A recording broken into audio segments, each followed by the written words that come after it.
Këtu në Shtetet e Bashkuara, senatorja Hillary Clinton deklaroi se do ta vazhdojë betejën për fituar emërimin e Partisë Demokrate si kandidate për presidente.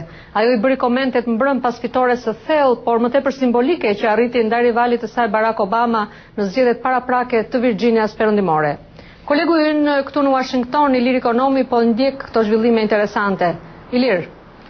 Po Lara, ashtu siç e the edhe ti, fitoria ishte mjaft e thellë, ishte 67 me 26% në favor të zonjës Clinton, por natyrisht ishte një fitore simbolike më shumë, sepse Virginia Perëndimore ka një numër mjaft të vogël delegatësh, ka vetëm 28, një numër i pamjaftueshëm ky për t'i dhënë një shtytje reale fushatës së zonjës Clinton. Dhe ekspertët thonë se teorikisht zonja Clinton është e pamundur që ta arrijë zotin Obama për nga numri përgjithshëm i delegatëve që nevojiten për të siguruar emërimin e Partisë Demokrate.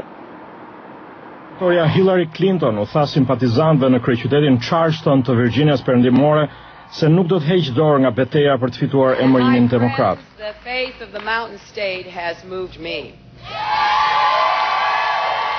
Miqtë e mi, besimi që tregoi ky shtet malor më ka emocionuar. Tani jam më e vendosur se kur për ta vazhduar fushatën, tha zonja Clinton. Por vëzhguesit thonë se kjo fitore e senatores Clinton nuk e dëmton thuajse fare e përsinë e senatorit Obama në garën mes demokratëve. Fushata e zonjës Clinton shpreson se fitoria e djeshme në këtë shtet që mbizotërohet nga votues të bardhë dhe të shtresës punëtore do të bindë superdelegatët se ajo është një kandidate më e mirë. Superdelegatët janë përfaqësues të Partisë Demokrate apo zyrtar të zgjedhur, të cilët janë të lirë të votojnë për cilin do kandidat në kuvendin e partisë për emërimin që do të mbahet në muajin gusht. Ndërkohë, zoti Obama ishte dje në shtetin Missouri, ku përsëri kritikoi kandidatin republikan John McCain, duke e lidhur atë me politikat e presidentit Bush që sipas zotit Obama kanë dështuar. Për 2 dekada, zoti McCain ka mbështetur politikat të cilat e kanë zhvendosur barrën nga grupet e interesit tek familjet punëtore, tha zoti Obama. Nga ana e tij, senatori McCain bëri dje fushat në shtetin perëndimor Washington.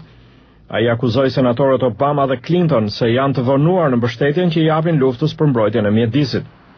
Zoti McCain kërkoi që të vijnë kufi të detyrueshëm për sasinë e gazeve që shlirohen në atmosferë, gjë që flet për një shkëputje të madhe të tij nga politikat e presidentit Bush.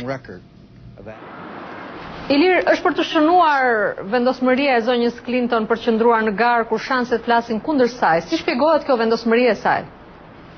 Po Lara, le të mos harrojmë se deri më 3 qershor, kur mbyllen garat zgjedhjeve paraprake mes demokratëve, mbeten edhe 5 gara të tjera dhe zonja Clinton shpreson të fitojë 2 prej tyre. Dhe në rast se ajo i fiton ato me rezultate të thellë, natyrisht që kjo premton më shumë superdelegat në favor të saj. Dhe superdelegatët janë kyçi për emërimin e një kandidati në kuvendin e partisë që do të mbahet në gusht në Colorado. Po të shikojmë gjithashtu gazetat e sotme në kryeqytetin amerikan. Theksi vihet më tepër tek fitoria me rezultate të thellë e zonjës Clinton sesa tek thirrjet që ajo të largohet nga gara.